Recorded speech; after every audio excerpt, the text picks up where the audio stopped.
నమస్తే. Welcome to YR TV. నేను రంజిత్. రాష్ట్ర వ్యాప్తంగా భూములకు సంబంధించిన పంచాయతీ ఏదో ఒక పేపర్లో ఏదో ఒక కథనం చూస్తూనే ఉన్నాం. దాంతోపాటు ప్రభుత్వానికి సంబంధించి భూములకు సంబంధించి భూసేకరణకు సంబంధించి కూడా చాలా చోట్ల జరిగింది. గతంలో లగచర్ల ఘటన కావచ్చు, ఆ తర్వాత వెలుగుమట్ల ఘటన కావచ్చు, ఆ తర్వాత మూసి సుందరీకరణ పేరు కావచ్చు, ఆ తర్వాత ఓఆర్ఆర్ చుట్టూ కావచ్చు. దాంతోపాటు చాలా చోట్ల కూడా ఈ ఎపిసోడ్ కొనసాగుతుంది. ప్రభుత్వం జాగలను గుంజుకుంటుంది, ప్రభుత్వం వ్యవసాయం 3 పంటలు పండే భూములను లాక్కుంటుంది. ప్రభుత్వ భూములన్నీ ఆ విధంగా ఉన్నాయి. కేవలం వాటిని వేలం వేసే ప్రభుత్వానికి ఆదాయం తెచ్చుకుంటుంది. కానీ ప్రభుత్వ భూములను మాత్రం ఉపయోగించుకోక ప్రజల భూములను, పంటలు పండే భూములను పూర్తి స్థాయిలో కూడా లాక్కుంటున్నారు అనేది రాష్ట్ర వ్యాప్తంగా మీరు అందరూ చూశారు. ఇప్పుడు మళ్ళీ అలాంటి ఒక సంఘటనే కొనసాగింది. ఒకసారి ఇది చూసిన తర్వాత నాకు కూడా ప్రజలందరూ కూడా ఆలోచించాల్సిన విషయం. మహిళా రైతులపై నాన్ బెయిలబుల్ కేసులు పగబట్టిన ప్రభుత్వం. ఒక్కసారి రాష్ట్రంలో మనం ఏదైనా తెలిసి తెలియక ఒక పొరపాటు చేస్తే దాని మీద కేసులు అయినాయి అంటే ఆలోచించాల్సిన విషయం. లేదు, నా భూమి ప్రభుత్వం లాక్కుంటుంది, అక్కడ ఓ ప్రాజెక్టు పెడతానంటుంది, దానికి నష్టపరిహారం కట్టివ్వాలి, 2013 భూసేకరణ చట్టం ప్రకారం అదేది కట్టియకుండా మమ్మల్ని ఖాళీ చేయంటే మేము ఏ విధంగా చేస్తాం, పోరాటమే అంటూ మహిళలందరూ కూడా కదిలీలు. పోరాటం చేసిన పాపానికి, తమ హక్కులను తాము రక్షించుకోవడానికి, తమ భూములను తాము రక్షించుకోవడానికి చేసిన పోరాటంలో ఆఖరికి ఆ మహిళలపై కేసులు నమోదు చేసింది తెలంగాణ ప్రభుత్వం. ఇది ఎంత దుర్మార్గమైన చర్య అంటే, విధులకు ఆటంకాలు కలిగించిండ్రనే ఒక కేసు, రకరకాల కేసుల మీద కాస్త డెప్త్గా చూద్దాం. బహదూర్గూడ ఘటనలో సర్కారు మరో దౌర్జన్యం, 7గురిపై పోలీసుల కేసు నమోదు. ఆఖరికి బీఆర్ఎస్ నేత కార్తిక్ రెడ్డి పైన కూడా కేసు నమోదైంది. 2 కేసులలో సుమారు 50 మంది ప్రమేయం ఉన్నట్లుగా ఎఫ్ఐఆర్. రంగారెడ్డి జిల్లా శంషాబాద్ మండలంలో బహదూర్గూర గ్రామంలో శనివారం జరిగిన ఘటనలో మహిళా రైతులపై పోలీసులు నాన్ బెయిలబుల్ కేసులు నమోదు చేస్తారు. ఈ ఘటనపై 2 కేసులు నమోదు చేయగా బీఆర్ఎస్ నేతలతో పాటు 50 మంది ప్రమేయం ఉన్నట్టుగా ఎఫ్ఐఆర్లో పేర్కొన్నారు. వివరాలకి వెళ్తే ఈ బహదూర్గూడ గ్రామం సర్వే నెంబర్ 28/62లో మొత్తం 650 ఎకరాల భూమిలో కొంతకాలం తాము వ్యవసాయం చేసుకుంటున్నట్లుగా రైతులు చెప్తున్నారు. ఇది ప్రభుత్వ భూమి పేర్కొంటూ బుల్లెట్ ట్రైన్ ప్రాజెక్టు కోసం రాష్ట్ర ప్రభుత్వం కేటాయించింది.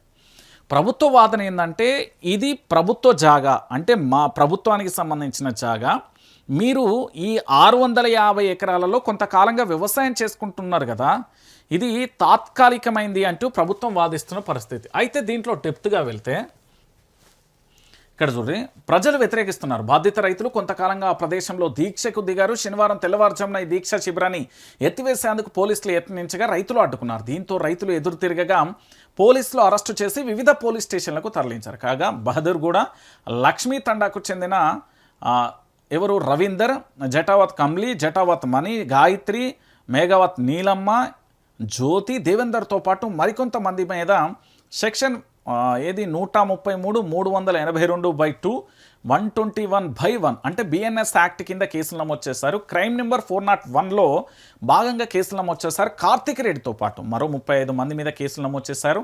మరో ఘటన క్రైమ్ నెంబర్ 400లో భాగంగా బీఆర్ఎస్ నాయకులు కార్తిక్ రెడ్డితో పాటు డీసీఎంఎస్ మాజీ చైర్మన్ ఎల్లయ్య, ఆ పార్టీ నాయకులు చిలకమర్రి నరసింహ, పతంగి భూపాల్ గౌడ్, మహేందర్, ప్రదీప్ రెడ్డి, యాదగిరి, రాహుల్, మహేందర్ యాదవ్, పరమేష్, వేణుగౌడ్, హరిప్రసాద్, జనార్దన్ యాదవ్, భిక్షపతి యాదవ్, యాదయ్య, శంకరమ్మ, పార్వతమ్మ, సుధాతో పాటు సుధా, మీనా, సరస్వతి, సుమలత, భాగ్య, యాదమ్మ, చంద్రయ్య, మహేశ్వర్ రెడ్డి, కోరి దినేష్, నర్సింగరాజు, కామ్య, శ్రీకాంత్, వట్టపల్లి శ్రీనివాస్ నాయక్, విజయ్ కుమార్, ప్రభాకర్, వెంకటేష్ గౌడ్, శ్రీకాంత్, సురేందర్, మహేందర్ మీద సెక్షన్ 170 బిఎన్ఎస్ యాక్ట్ కింద పోలీసులు నమోదు చేశారు.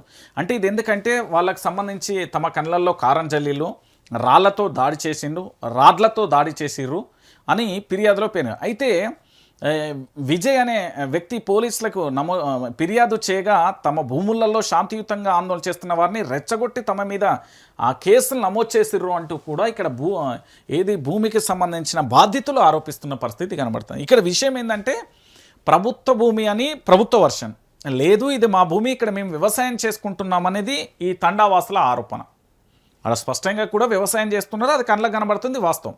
సో వీళ్ళు ఇక్కడ టెంట్ వేసి పూర్తి స్థాయిలో నిజ నిర్ధారణకు సంబంధించి వాస్తవం ఇది మా భూములే, ఇక్కడ మేము వ్యవసాయం చేసుకుంటున్నాం, ఇక్కడికి రావడానికి వీల్లేదు అంటూ సర్వే నెంబర్ 28 కానీ 62లో 650 ఎకరాలకు సంబంధించి ఈ పంచాయతీ కొనసాగుతుంది. అయితే ఈ పంచాయతీకి సంబంధించి నిరసన వ్యక్తం చేస్తున్న తరుణంలో వాళ్ళకి మద్దతుగా కానీ పోలీసుల అరెస్ట్ కానీ లేదా వాళ్ళని ఇబ్బంది పెడుతున్నారని అక్కడికి బయలుదేరిన బీఆర్ఎస్ పార్టీకి సంబంధించి ఇది కార్తిక్ రెడ్డి మీద కూడా కేసు నమోదు చేయడం అనేది ఎంతవరకు కరెక్ట్ అనేది పోలీస్ డిపార్ట్మెంట్ ఒకలా ఆలోచించాలి.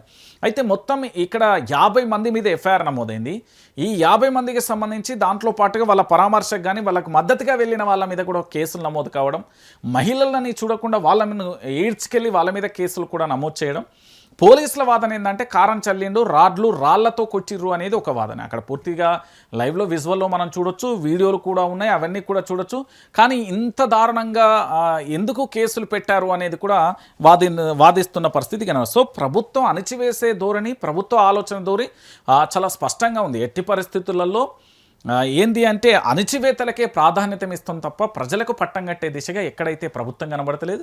మరి ఇది ముందుగా ప్రభుత్వం విత్డ్రా చేసుకుంటుందా, ఇలాగే కొనసాగిస్తుందా? మళ్ళీ ప్రభుత్వం ఇప్పటికే కూడా ఏంది అంటే భారీ స్థాయిలో వ్యతిరేకత ఉంది. ఇంకా మూటగట్టుకొని కాంగ్రెస్ పార్టీని పొతం పెట్టడం, ముఖ్యమంత్రి పదవికి రాజీనామా చేసే పరిస్థితికి ఈ ఎపిసోడ్ కూడా వస్తుంది. అంటే ఎందుకంటే గతంలో లగచర్ల లాంటి ఇష్యూ అట్లనే వచ్చింది, దాంతోపాటు వెలుగుమట్లది అట్లనే వచ్చింది. మరి దీనికి సంబంధించి కూడా ఎక్కడికి వెళ్తుంది అనేది మనం కూడా వేచి చూద్దాం.